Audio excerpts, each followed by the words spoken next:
Obviously, coming off an open week, we talked last week, but so I'm not going to talk about the last game. We'll move right into this week. But we had a great week off, I guess, if you want to call it. Had 2 good practices.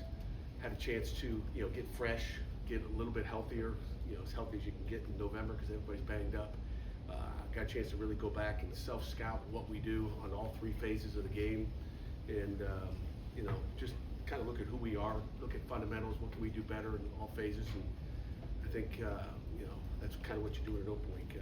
Evaluate each position as far as what we're doing there, what we have to improve on. So I think great week as far as that goes. And then we're on to Notre Dame. Again, heavy game planning this week. Just a tiny bit last week. We're worried about Pitt last week, and focus on Notre Dame kind of in a normal game week schedule. So again, Marcus Freeman, heck of a football player. Obviously a former linebacker, was a great player at Ohio State, and obviously he's a tremendous coach. He's a competitor in all respects. You watch him on game day; he's into it. I mean, he's not just a sit back. He's very active. I can imagine he's active, just being a defensive guy in all their meetings, offensively, defensively, and special teams, because they're aggressive in all 3 phases. They got an incredible team. I've said this before. We've faced some really good teams and some better than others, but this is by far the most athletic. The best team across the board at all phases, every position that we'll face. It's America's team. It's the All-American team. Period. They got the best players from all of America, and our guys will have their work cut out for them. It will not be easy at noon on Saturday. They got players everywhere. Mike Denbrock, obviously their offense coordinator, does a great job. Was at LSU, was at Notre Dame, was at LSU's back. I think was at Cincinnati as well. So he's been all over the place, and does a heck of a job calling a game. They do a great job with check with me's at the at the line of scrimmage. It'll be a slower tempo team, but they'll be on the ball, looking for IDs on what we look like, what we're doing, and what kind of signals we're making, all that kind of stuff that you can imagine happens in college football. So obviously it starts with CJ Carr, at the quarterback spot, a young guy, but plays like he's a senior, can make all the throws, manages the game well, doesn't make mistakes, he plays discipline. You go to the tailback spot, Love and Price, 2 great tailbacks, number 4, number 24. Obviously, they got Heisman Trophy candidates. They got Thorpe Awards on defense. But Love and Price are, Love's obviously special. And then, when he goes out, Jeremiah comes in there, the Price kid, and he'll run it down your throat as well. So they're a 2-headed monster at the tailback spot. Raritan at the tight end spot, number 9, is special. Malachi Fields, number 0, special. Jordan Faison, in the slot, is the guy that's the leading receiver.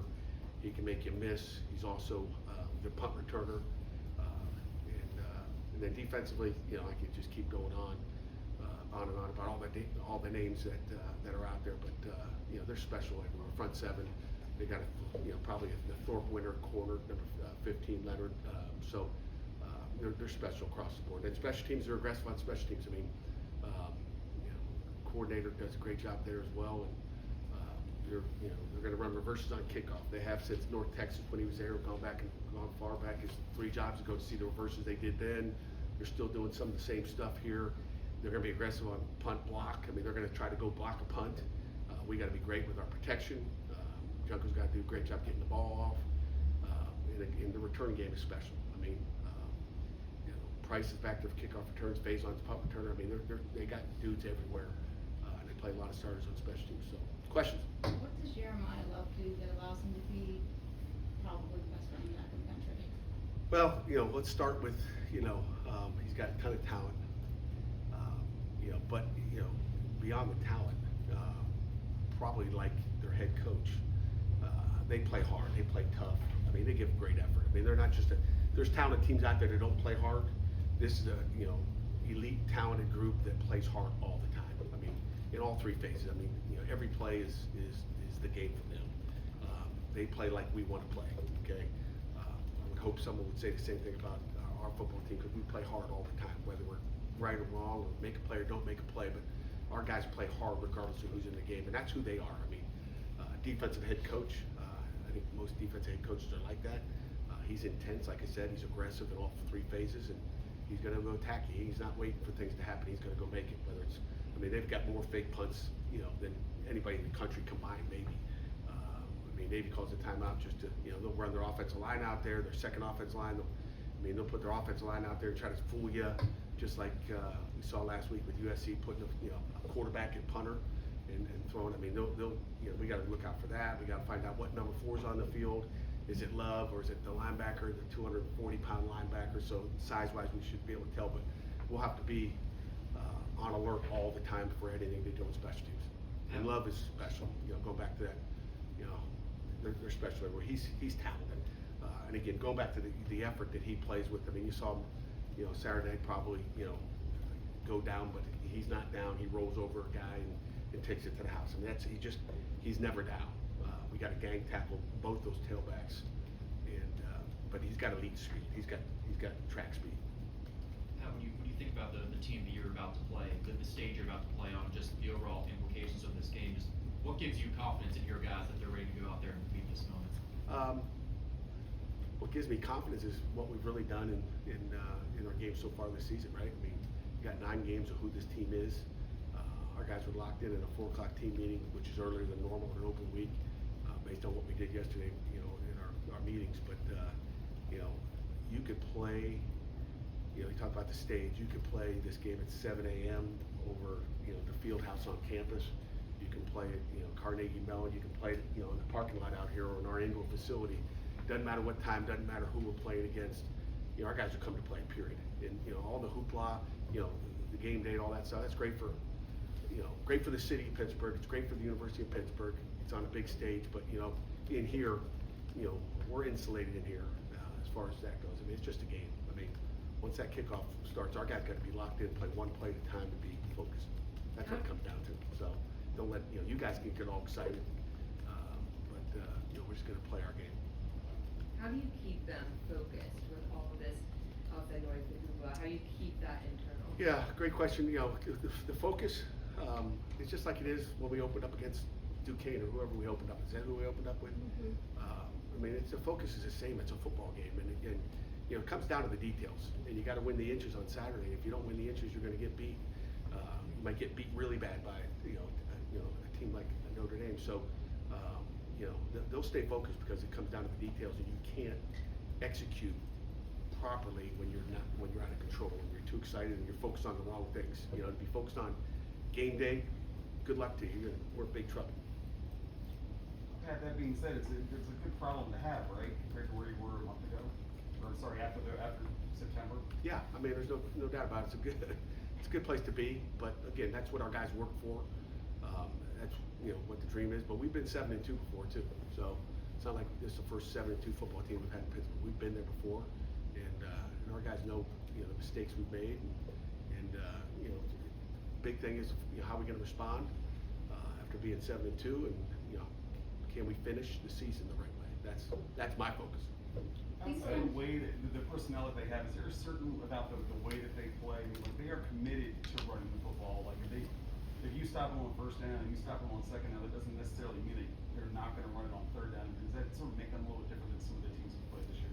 Not really. I mean, there's a lot of teams that wanted to do it like that. Stanford still wanted to run the ball. BC wanted to run the ball. I mean, even on third down, they were going to run the ball. So we faced other teams that want to establish a run game.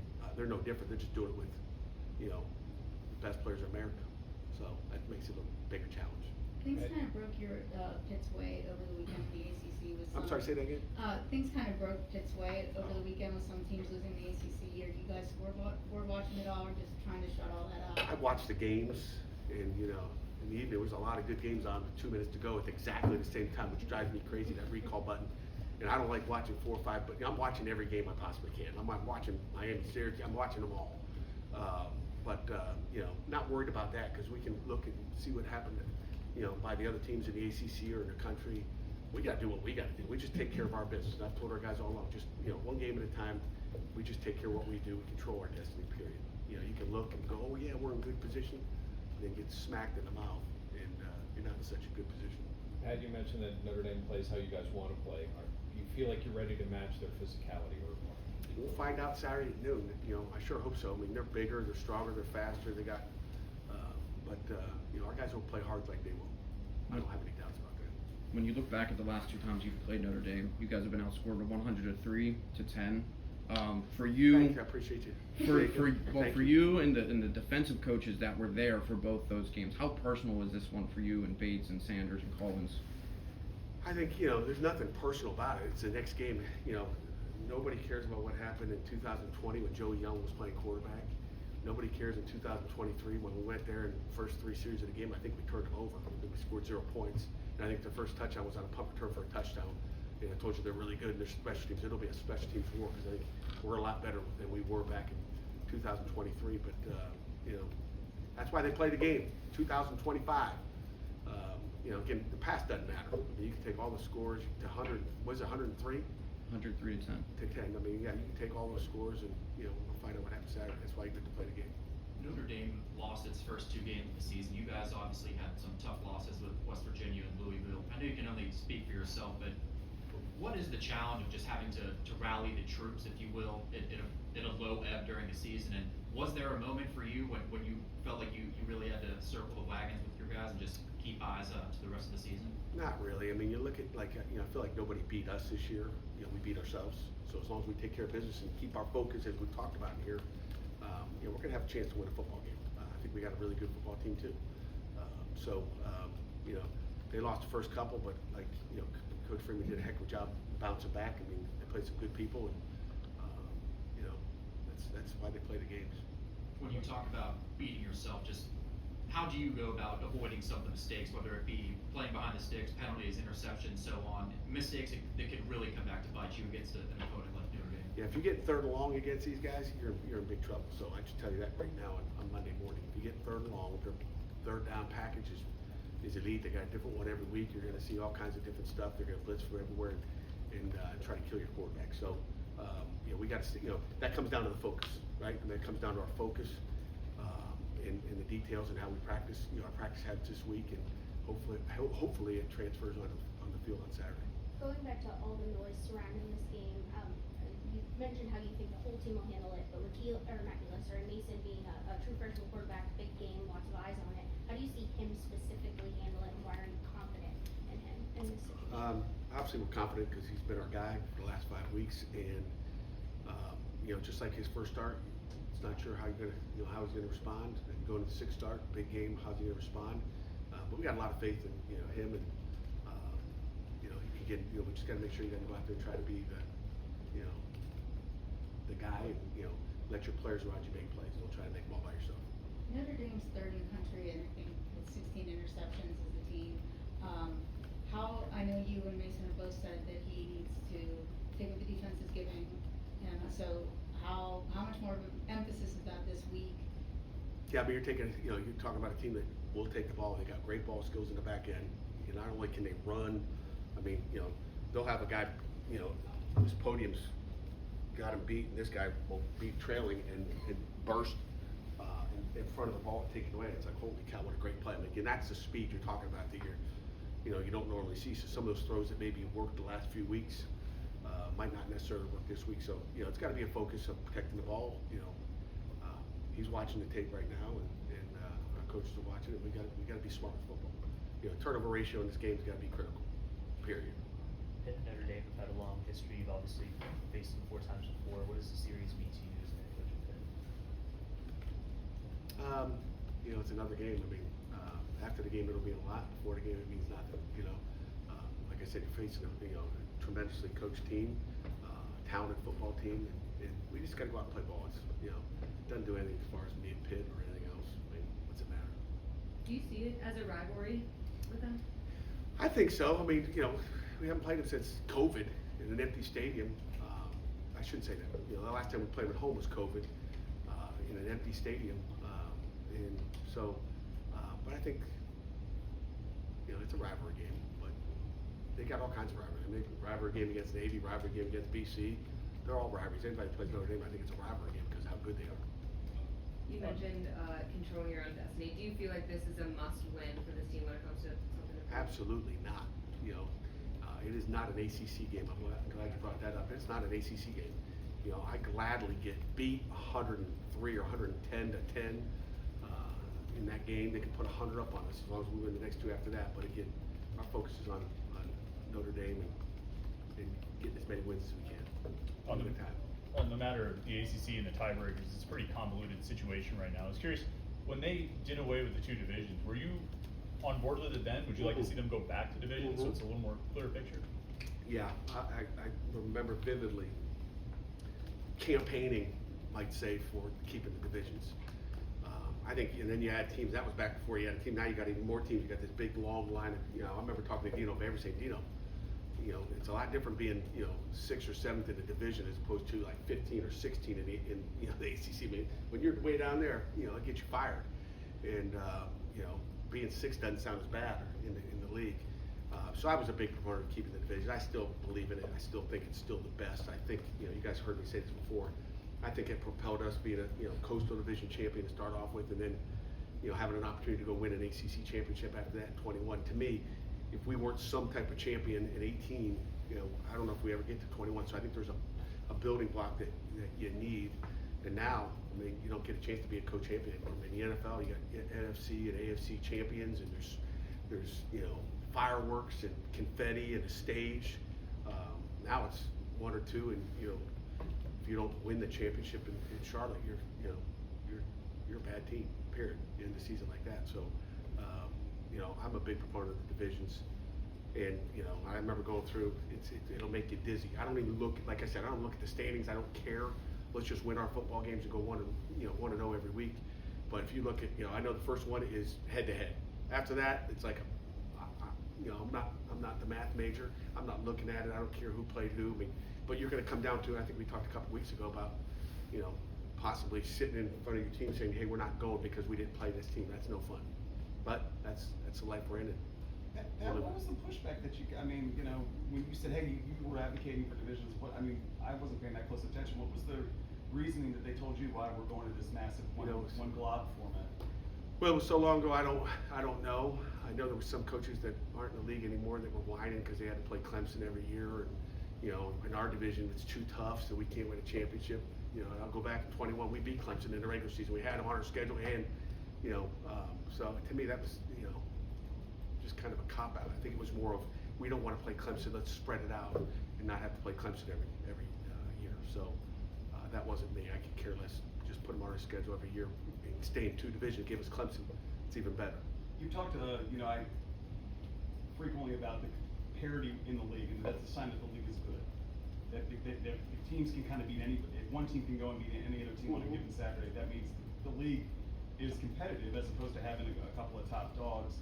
But you know, as long as the CFP stays at 12, can that hurt the league? Because I mean, it can hurt the league. Might be at least nobody's going to have maybe less than 1 loss or less than 2 losses at the end of the season.